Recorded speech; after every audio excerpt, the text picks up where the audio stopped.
नमस्कार, news competition cracker channel में आपका स्वागत है। देखते हैं आज की महत्वपूर्ण खबरें।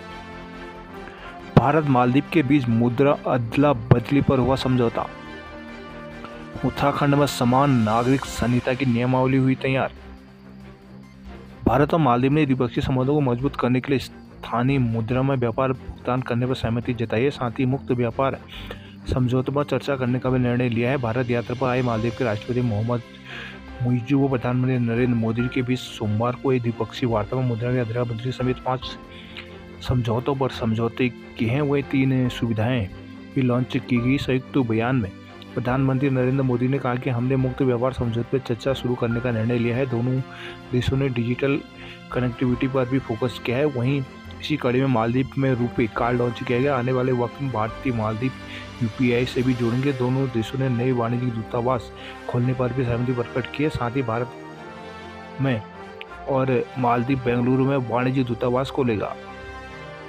देहरादून प्रदेश में समान नागरिक संहिता यूसीसी की नियमावली का ड्राफ्ट सोमवार को तैयार हो गया है। संबंधित कमेटी हफ्ते के भीतर यह ड्राफ्ट मुख्यमंत्री पुष्कर सिंह धामी को सौंप सकती है। यूसीसी से संबंधित वेबसाइट और मोबाइल ऐप भी तैयार कर ली गई। इनकी लॉन्चिंग के बाद प्रदेश का कोई भी नागरिक घर बैठे ही अपना पंजीकरण करा सकेगा। यूसीसी की नियमावली को तैयार करने के लिए गठित कमेटी की बुधवार को बीजापुर स्थित राज्य अतिथि गृह में बैठक हुई। इस दौरान समिति अध्यक्ष और पूर्व मुख्य सचिव शत्रुघ्न सिंह की अध्यक्षता में नियमावली के ड्राफ्ट को अंतिम रूप दिया गया। सिंह ने बताया कि नियम निर्धारित करने के लिए कमेटी और अन्य सब कमेटियों की कई बैठकें की। इन बैठकों के बाद जो निष्कर्ष निकला उसके आधार पर नियमावली का ड्राफ्ट तैयार कर लिया गया। इसे अब प्रिंटिंग को भी भेजा जा रहा है। यह काम 1-2 दिन में हो जाएगा। इस बाद मुख्यमंत्री से मुलाकात का समय मांगा गया। उन्होंने बताया कि यह ड्राफ्ट 1 हफ्ते के भीतर मुख्यमंत्री को सौंपा जा सकता है। साथ ही उन्होंने यह भी जानकारी दी कि यूसीसी से संबंधित वेबसाइट और मोबाइल ऐप भी तैयार की जा चुकी है। भविष्य में लोग साइट ऐप के माध्यम से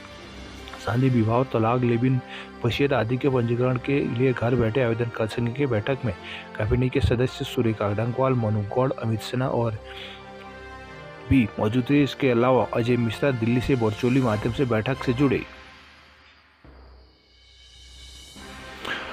उत्तराखंड में साइबर अटैक, हैकर ने उत्तराखंड से मांगी फिरौती। तिरुपति लड्डू विवाद में जांच को रुड़की पहुंची केंद्रीय टीम।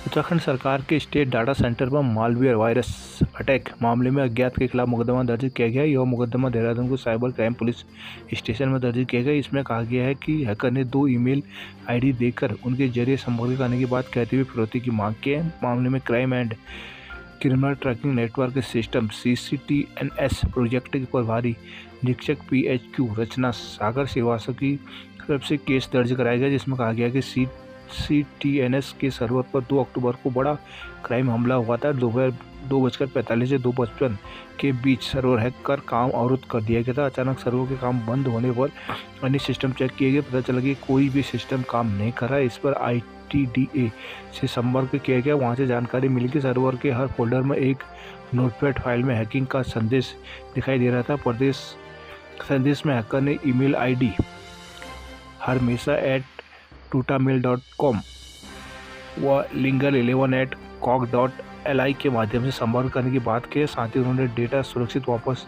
करने के बदले भुगतान की मांग की। यह स्पष्ट है कि बिना अनुमति के सर्वर में अनाधिकृत प्रवेश कर डेटा को एक्सेस किया गया और अब इसे वापस देने के लिए फिरौती मांगी जा रही है।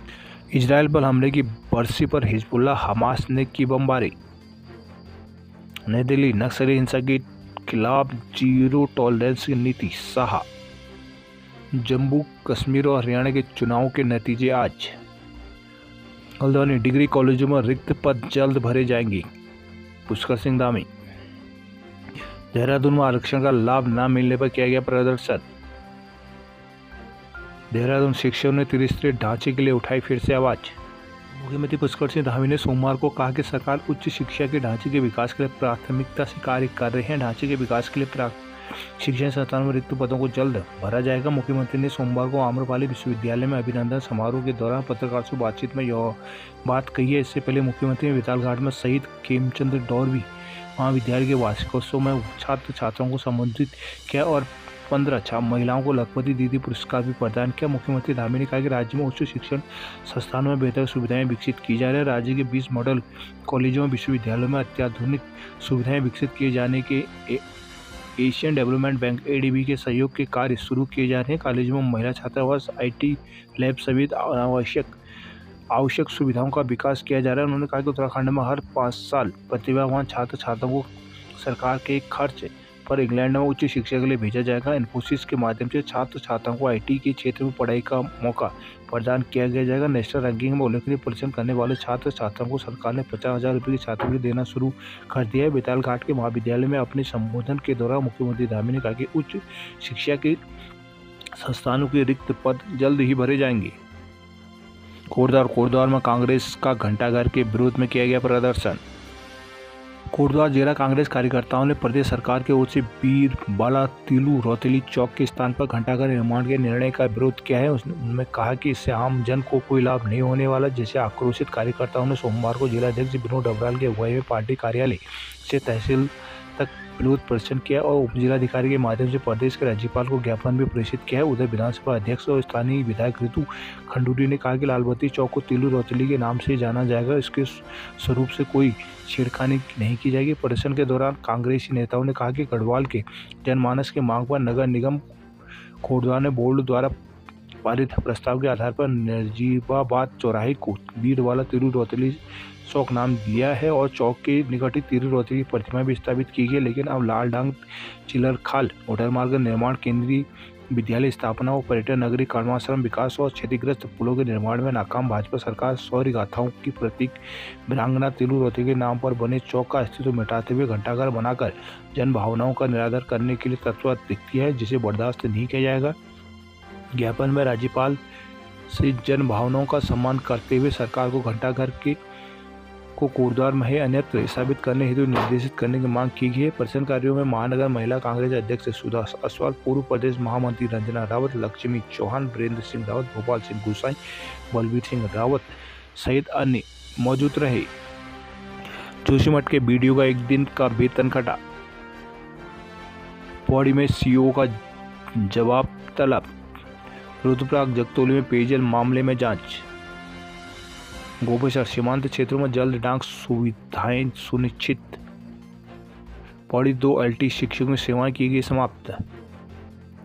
श्रीनगर पहले दिन जांच में 3 रोगियों में निकला cancer. Kotdwar railway station master मांगों को लेकर हुए लामबंद।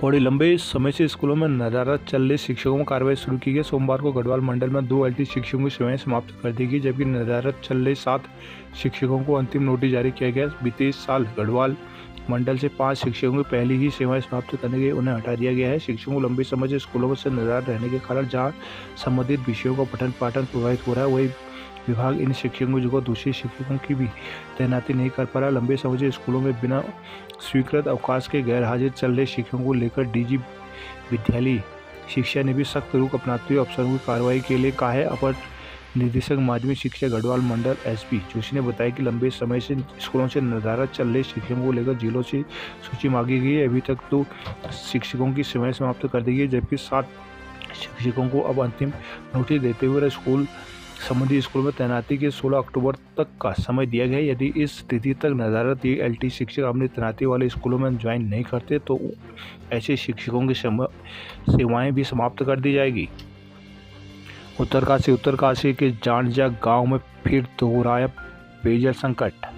बड़कोट में बाहरी रेहड़ी वालों का विरोध प्रदर्शन। हरिद्वार 8 अधिकारी और 24 कर्मचारी गैर हाजिर मिले, DM ने रोका वेतन। DM कमेंद्र सिंह के निर्देश में विभिन्न विभागों में छापामारी में सोमवार को 8 अधिकारी और 24 कर्मचारी गैर हाजिर मिले। छापामारी में रोड की तहसील कार्यालय में सभी कर्मचारी उपस्थित मिले। DM ने अनुपस्थित अधिकारियों तथा कर्मचारियों का वेतन रोकने तथा उनका स्पष्टीकरण लेने के निर्देश दिए। DM ने कहा कि अभी तक छापेमारी के बाद 55 से अधिक कर्मचारियों और अधिकारियों का वेतन रोका गया है। DM के आदेश में सिटी मजिस्ट्रेट पुष्प चौहान ने सोमवार को 10:05 उप निबंधक प्रथम के कार्यालय पर छापेमारी की। इस दौरान उप निबंधक प्रथम तथा 2 लिपिक अनुपस्थित मिले।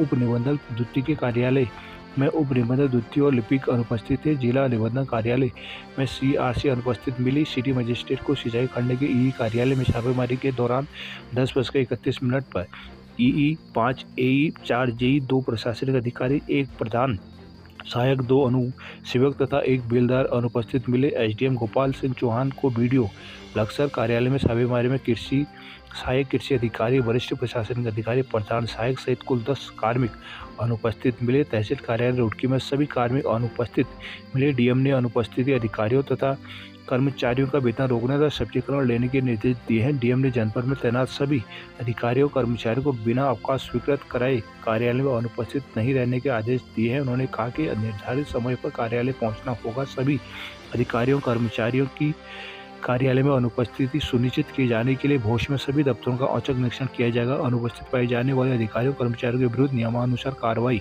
सुनिश्चित की जाएगी। हल्द्वानी रोडवेज कर्मियों की 14 से चक्का जाम की चेतावनी। नैनीताल बस अड्डे को बचाने की मांग को लेकर रोडवेज यूनियन अब आर पार की लड़ाई के मूड में आगे है। सोमवार को 1 दिवसीय धरना प्रदर्शन के साथ ही अब रोडवेज कर्मचारियों ने 14 अक्टूबर से चक्का जाम करने की चेतावनी दी है।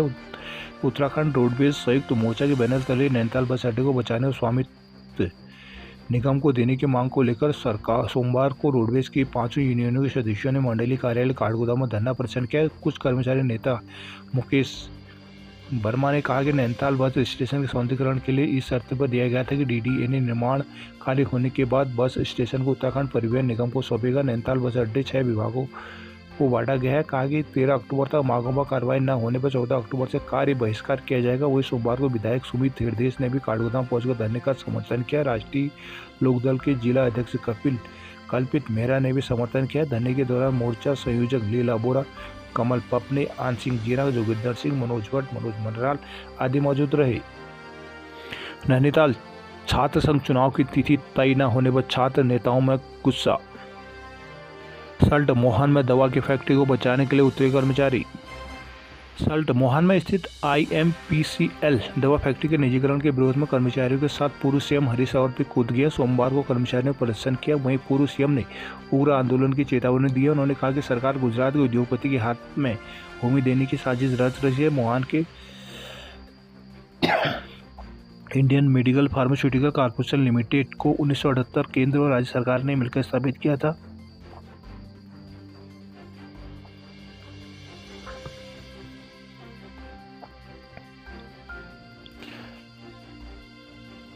उत्तराखंड राज्य का यह आयुर्वेदिक और यूनानी दवाओं का प्रमुख कारखाना जो देश और विदेशों में दवाओं की आपूर्ति करता है। वर्तमान में इस दवा फैक्ट्री में लगभग 500 कर्मचारी कार्य करते हैं। बीते कई महीनों से इस फैक्ट्री को निजी हाथों में देने की तैयारी की जा रही है। अल्पसंख्यक अधिकारी कर्मचारी संगठन के अध्यक्ष पनी राम आर्य ने बताया कि यदि कारखाने के निजीकरण की कवायद पर रोक नहीं लगी तो वह 10 अक्टूबर से उग्र आंदोलन को मजबूर होंगे। वही मुख्य मंत्री हरीश रावत ने सरकार के मंशा पर सवाल उठाते हुए कहा कि किसी गुजरात के व्यक्ति को निजी लाभ पहुंचाने के लिए कारखाने का निजीकरण किया जा रहा है। मोहन की इस बेशकीमती जमीन पर 5 स्टार होटल और रिसोर्ट बनाने की तैयारी की जा रही है। उन्होंने उग्र आंदोलन की चेतावनी दी है।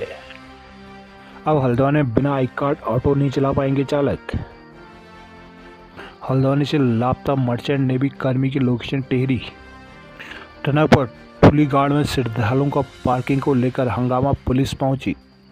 मां पूर्णागिरि धाम के ठुलीगाड़ में श्रद्धालुओं ने पार्किंग को लेकर जमकर हंगामा काटा है।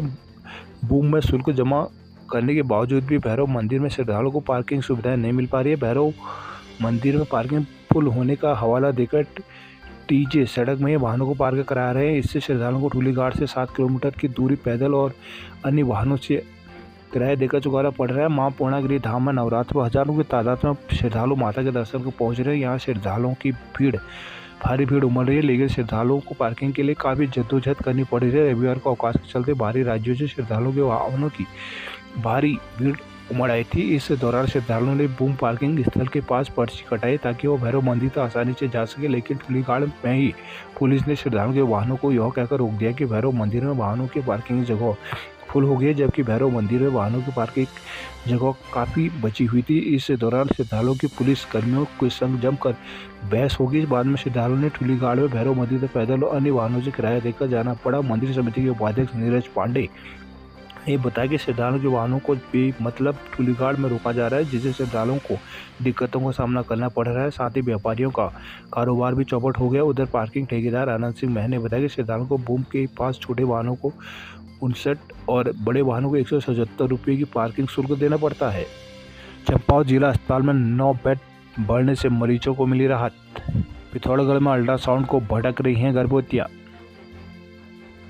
मुनस्यारी में खादी उत्पादन केंद्र हुआ बंद। नैनीताल हाईकोर्ट मुख्य न्यायाधीश ऋतु बाहरी को आज दंगे विदाई। अल्मोड़ा में निजी वाहनों में यात्रियों को ढोने का विरोध। अल्मोड़ा एसएसजी महाविद्यालय किताबों के लिए 25 लाख हुए स्वीकृत। बागेश्वर देवेंद्र और दीपक का उत्तराखंड रणजी टीम में हुआ चयन।